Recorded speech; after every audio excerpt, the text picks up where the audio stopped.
Magandang araw mga bata, ako si Teacher RG. Sa video na ito ay pag-aaralan natin ang dalawang simbolo sa musika, ang treble clef at bass clef. Sila ang gabay natin sa pagbabasa ng nota sa iba't ibang uri ng instrumento. Tara, simulan na natin. Umpisahan natin sa treble clef o mas kilala bilang tawag na G clef. Bakit nga ba treble clef o G clef? Dahil ang kanyang key ay lumilikot sa pangalawang linya ng staff. So, andito ang kanyang key sa pangalawang linya ng staff. Yan. Ang treble clef ay ginagamit sa mga matataas na instrumento, kagaya ng gitara, flute, at kanang kamay ng piano. Ngayon, dito naman tayo sa mga space ng staff. So, sa first space, meron tayong F, second space, A, third space, C, at E. Ayan. So, para mas madali nyo tandaan, ang gagamitin natin na pangungusap ay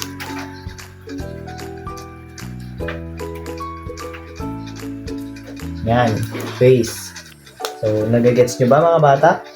So, ayan. Madali lang siyang tandaan, no? Space. Ayan.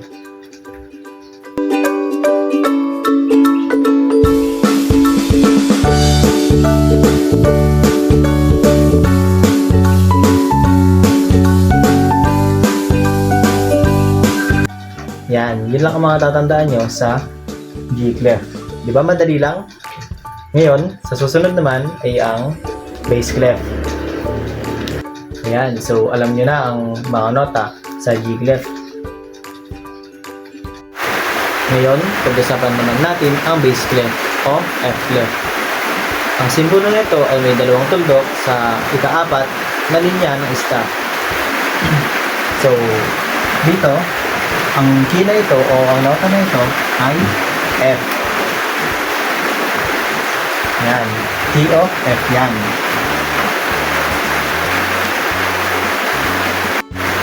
Ang bass clef ay ginagamit natin sa mga instrumento na mabababa ang tunog katulad ng sa kaliwa ng piano o bass guitar at sa iba pang instrumento. So ngayon, tignan naman natin ang mga pangalan ng nota sa F clef o bass clef.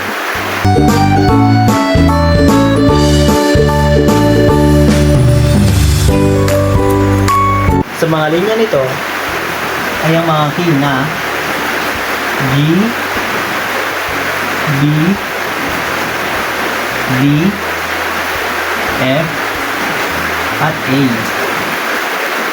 Kung babasahin natin sa pangungusap, good boys do fine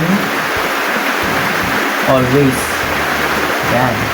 So, para mas madali nyo tandaan, ang pangungusap na gagamitin natin ay good boys do fine always.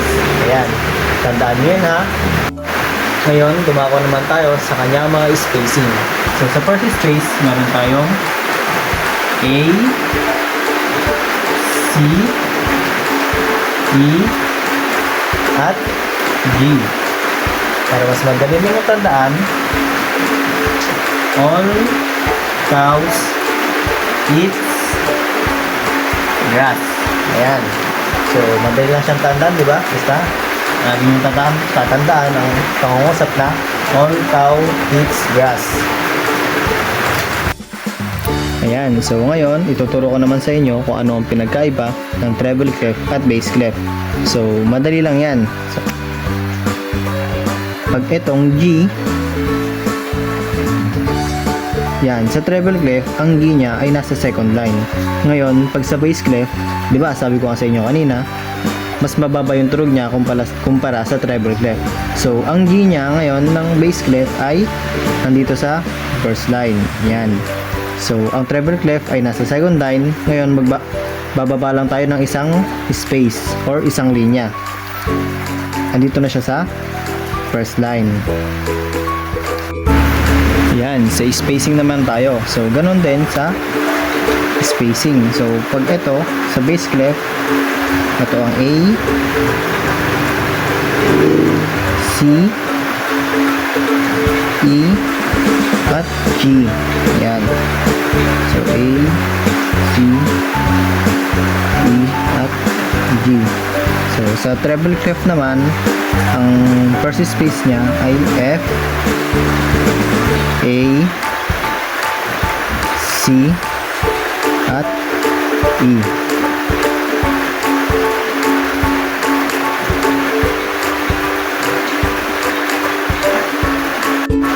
So, yan, nakikita nyo ba?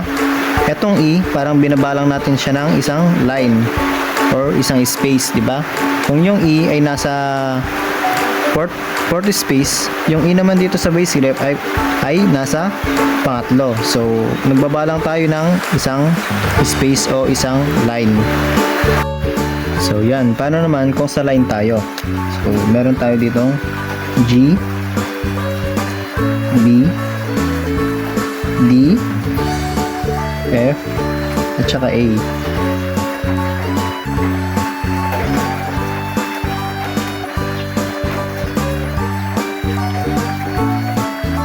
Yan. So, sa treble clef naman, ay meron tayong dito sa first line ay E, second, G, third, P, D, at saka F. Every good boy does fine. Yan. So, nakikita nyo pa ang difference nila?